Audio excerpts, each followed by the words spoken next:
জীবন চলার পথ সবসময় সোজাভাবে চলে যায় তা কিন্তু না। জীবনের পথ অনেক সময় বাধাগ্রস্ত হয়, স্বপ্নগুলো বাধাগ্রস্ত হয়। উন্নত বিশ্বের ফার্স্ট ওয়ার্ল্ড কান্ট্রিগুলোতে যারা পড়াশোনা করতে চান, বিশেষত কানাডা, ইউএসএ, অস্ট্রেলিয়া, ইউকে, এই সমস্ত কান্ট্রিতে পড়াশোনা করাটা একটা স্বপ্নের বিষয়। এখানে যেমন আপনার পড়াশোনার পরবর্তী সময়ে পার্মানেন্ট রেসিডেন্ট হওয়ার সুযোগ রয়েছে, আর অন্যান্য অনেক সুযোগ থাকে।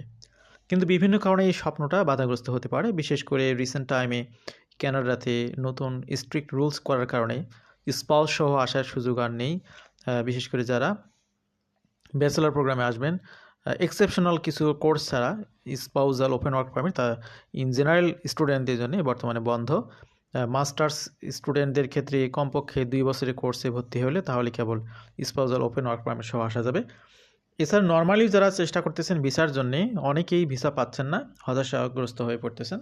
তো অল্টারনেটিভ ডেস্টিনেশন নিয়ে মূলত আজকে আমরা কথা বলবো। আমাদের অল্টারনেটিভ ডেস্টিনেশন যেগুলো বর্তমান সময়ে পৃথিবীর মধ্যে রিনাউন্ড, সেগুলো আমরা আলাদা আলাদাভাবে আপনাদের সামনে তুলে ধরার চেষ্টা করব, যাতে করে অল্টারনেটিভ একটি গেটওয়ে আপনার জন্য ওপেন হয়। বিষয় হলো, কথাই বলে যে একটি রাস্তা যদি বন্ধ হয় তখন 10টি রাস্তা খুলে যায়। তো এই বিষয়টিকে এভাবেই নেওয়া যেতে পারে।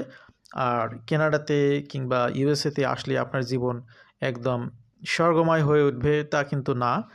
এখানে এসেও অনেকেই সাফার করেন, অনেকেই তাদের স্বপ্নটা বাস্তবায়ন করতে পারেন।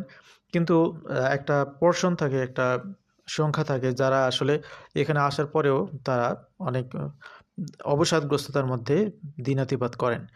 তো পৃথিবী যখন এগিয়ে চলেছে তখন এটা শুধুমাত্র নির্দিষ্ট কোনো এলাকায়, শুধু ইউএসএ কিংবা কানাডার মধ্যে কেন্দ্রীভূত না। আজকে মূলত অল্টারনেটিভ ডেস্টিনেশন হিসেবে আমরা চায়নার আলোচনা সামনে এনেছি। তো আশা করছি অলরেডি আপনারা বুঝতে পেরেছেন থাম্বনেইল দেখে বা আলোচ্য বিষয় দেখে। তো চায়নাতে আসার বিষয়টা আসলে আমাদের কাছে খুব বেশি গুরুত্ব ক্যারি করে না, কিন্তু সম্প্রতি বিশ্বের যে চলমান অবস্থা সেখানে যদি আপনি বিবেচনা করেন তাহলে অবশ্যই চায়নার যে পলিটিক্যাল স্ট্যাবিলিটি, ইনফ্রাস্ট্রাকচার, তাদের যে ক্যাপাসিটি এবং তাদের ইকোনমিক যে পাওয়ার, সেটার কারণে কিন্তু তাদের গুরুত্ব দিন দিন বেড়ে চলেছে। দাবানল থেকে শুরু করে বিভিন্ন বৈশ্বিক রাজনীতির মোড়লগিরি করতে গিয়ে ইউএসের অবস্থা আগের যে কোনো সময় তুলনায় খারাপ। ট্রুডো গভর্নমেন্টের পলিসিগত কারণে কানাডার অবস্থাও একটু লেজগোবরের অবস্থা। এরপর ইউকে এবং অস্ট্রেলিয়া, এগুলোর অবস্থাও অলওয়েজ আপ ডাউন করে। সেক্ষেত্রে চায়নাটাকে আপনার অল্টারনেটিভ অপশন হিসেবে নিতে পারেন যদি এই 4টি কান্ট্রিতে আপনারা ফেল করেন তাহলে। তো এখন চায়নাতে ইউজুয়ালি স্টুডেন্টরা ব্যাচেলর প্রোগ্রামে যেমন আসতে পারে, তেমনই মাস্টার্স প্রোগ্রামে আসতে পারে। তো ব্যাচেলর প্রোগ্রামে আসার ক্ষেত্রে 3টি ক্যাটাগরিতে বা 3টি পদ্ধতিতে তারা চেষ্টা করতে পারে। প্রত্যেকটা স্টুডেন্টের উচিত চায়নাতে কমপক্ষে 3টি ক্যাটাগরির প্রতিষ্ঠানে আবেদন করা। একটি হচ্ছে ফুল ফ্রি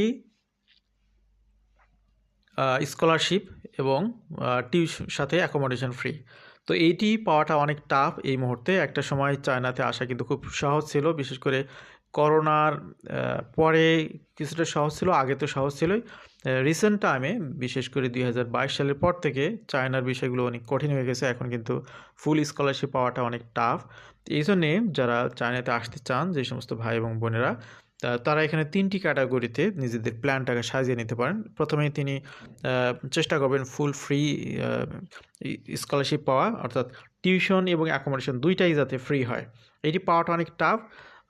এখানে ইন্টারভিউতে গিয়েও আপনি হয়তো এখানে ফেল করতে পারেন। সুতরাং এই অপশনটা থাকলো। 2 নম্বর অপশন আপনার নিতে হবে, সেটা হলো টিউশন ফি ফ্রি এবং অ্যাকোমোডেশন আপনার নিজের খরচ বেয়ার করতে হবে। এরকম একটি প্রতিষ্ঠান চয়েস করবেন বা এরকম কিছু প্রতিষ্ঠান চয়েস করবেন। 3 নম্বর অপশন হলো 50% স্কলারশিপ এবং 50% টিউশন আপনি নিজে খরচ বহন করবেন।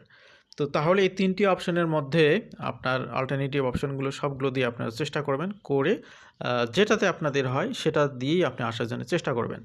এখন এখানে একটা বিষয়, সেটা হলো যে চায়নাতে আসতে গেলে আপনার 50% স্কলারশিপ পাওয়ার পরে আপনার অ্যানুয়াল কত খরচ হতে পারে। এখানে ইউজুয়ালি যেটা দেখা গেছে যে এভারেজে থাকা, খাওয়া এবং টিউশন ফি সহ মাত্র 2 লক্ষ টাকায় আপনাদের পড়াশোনা কমপ্লিট করা সম্ভব অ্যানুয়ালি। তো সেক্ষেত্রে আপনি যদি 4 বছরের কোর্সে ভর্তি হন তাহলে আপনার 50% স্কলারশিপ পাওয়ার পরে 8 লক্ষ টাকা লাগবে থাকা, খাওয়া এবং টিউশন ফি সহ। তো পৃথিবীর বিভিন্ন প্রান্তে যে প্রাইভেট ইউনিভার্সিটিগুলো রয়েছে সেগুলোতে আপনারা যদি চিন্তা ভাবনা করেন বা একটু খোঁজ খবর নেন তাহলে দেখবেন যে সেই সমস্ত জায়গার যে খরচ কিংবা আপনারা যে কান্ট্রিতে আছেন সেই কান্ট্রিতে খোঁজ খবর নিয়ে দেখবেন সেখানে প্রাইভেট ইউনিভার্সিটিগুলোতে পড়াশোনার খরচ কেমন।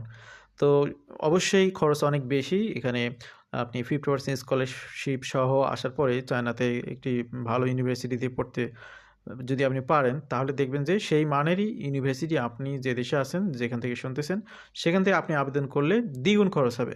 তো সুতরাং এই অপশনটি আপনি অবশ্যই নিতে পারেন।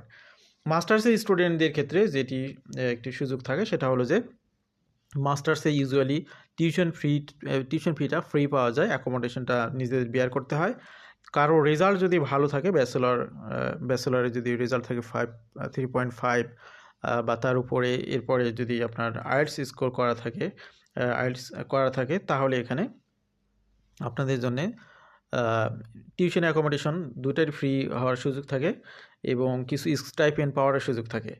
তো এখানে ব্যাচেলরে যারা স্কলারশিপ পেতে চান তাদের জন্য যেটা পরামর্শ সেটা হলো যে আপনার যদি এসএসসি, এইচএসসি অর্থাৎ আপনার ইন্টারমিডিয়েট এবং সেকেন্ডারি এডুকেশনে যদি উভয়টাতে আপনার 5 করে থাকে, অর্থাৎ 5 এখানে 10 আউট অফ 10 রেজাল্ট যদি থাকে এবং যদি আপনি আইএলটিএস করতে পারেন তাহলে কিন্তু এখানে স্কলারশিপ পাওয়ার সুযোগ থাকে। তো এই অপশনটা আপনাদের রয়েছে স্টুডেন্ট হিসেবে যারা অল্টারনেটিভ অপশন খুঁজতেছেন তাদের জন্য মূলত এই সুযোগগুলোর ব্যবস্থা রয়েছে। আমরা বেশ কিছু বিশ্বস্ত প্রতিষ্ঠানের সাথে কথা বলে এই তথ্যগুলো পেয়েছি। আপনারা চাইলে এই প্রতিষ্ঠানগুলোর সাথে যোগাযোগ করতে পারেন। আমরা গোপনীয়তার স্বার্থে এখানে কারো নাম পাবলিশ করব না। আপনারা যারা আগ্রহী তারা আমাদেরকে ইমেইল করবেন কিংবা ইনবক্সে নক দিবেন, আমরা আপনাদেরকে ইন্ট্রোডিউস করে দিব আমাদের জায়গা থেকে, যাতে করে আপনারা প্রপার হেল্পটা পেতে পারেন এবং ওয়ার্ল্ডের মধ্যে টপ ক্লাস যে সমস্ত সার্ভিস প্রোভাইডার রয়েছে চায়নার জন্যে তাদের সাথে আপনাদেরকে ইন্ট্রোডিউস করে দেব। কিন্তু গোপনীয়তার স্বার্থে এখানে কাউকে কোনো নির্দিষ্ট প্রতিষ্ঠানকে আমরা হাইলাইট করতে চাই না, এই জন্য এই বিষয়টি আমরা এখানে আনলাম না। তো এখানে মেইন যে ইস্যু সেটা হলো যে আপনারা যদি ফার্স্ট ওয়ার্ল্ড কান্ট্রিগুলোতে প্রপার ওয়েতে নিজেদের স্বপ্ন পূরণে সক্ষম না হন তাহলে কিন্তু অল্টারনেটিভ অপশন হিসেবে বর্তমান সময়ে চায়নাটাকে বেছে নিতে পারেন। এবং এখানে আরেকটি বিষয় হলো যে এখানে পড়াশোনার পরবর্তী সময় আপনাদের জবের ব্যবস্থাটাও কিন্তু করে দেয় এই ইন্টারন্যাশনাল প্রতিষ্ঠানগুলো। তো এই উভয় দিকের কথা বিবেচনা করে আপনার যদি প্রাইভেট ইউনিভার্সিটিতেই পড়তে হয়, আপনি যদি আপনার দেশের পাবলিক ইউনিভার্সিটিগুলোতে সুযোগ না পান তাহলে তো আপনাকে কোনো না কোনো প্রাইভেট ইউনিভার্সিটিতে পড়তে হবে এবং আপনি আপনার দেশ থেকে বের হয়ে একটা ওয়ার্ল্ড ক্লাস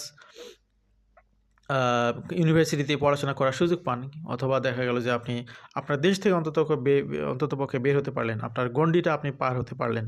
তো সেখানে আপনি কিন্তু পৃথিবীর অনেক কিছু আবিষ্কার করতে পারবেন, কারণ আপনি যখন একটা ফরেন ইউনিভার্সিটিতে পড়াশোনা করতে যাবেন তখন দেখবেন যে সেখানে আশেপাশের বিভিন্ন কান্ট্রির স্টুডেন্টরা সেখানে পড়াশোনা করতে এসেছে। তখন মনে হবে যে আসলেই ইউনিভার্সিটি বা বিশ্ববিদ্যালয়ে পড়ার যে মজা সেটা অ্যাকচুয়ালি আপনারা তখন কনজিউম করতে পারবেন। তো এ কারণে যাদের সুযোগ রয়েছে, যারা মনে করতেছেন যে প্রাইভেট ইউনিভার্সিটিতেই পড়তে হবে, পাবলিক ইউনিভার্সিটিতে যেহেতু আপনার সুযোগ হয়নি, ফার্স্ট ওয়ার্ল্ড কান্ট্রিগুলোতেও হয়নি, সুতরাং আপনারা এই জন্যে এই সুযোগটাকে চায়নার জন্য কাজে লাগাতে পারেন। একটা ব্রাইট ফিউচার আপনাদের তৈরি হবে, বিশেষ করে সামনে যেহেতু চায়নার অবস্থাটা দিন দিন স্ট্রং হচ্ছে ইকোনমির ক্ষেত্রে, তারপরে তারা সব দিক থেকে সুপার পাওয়ার হয়ে যাচ্ছে।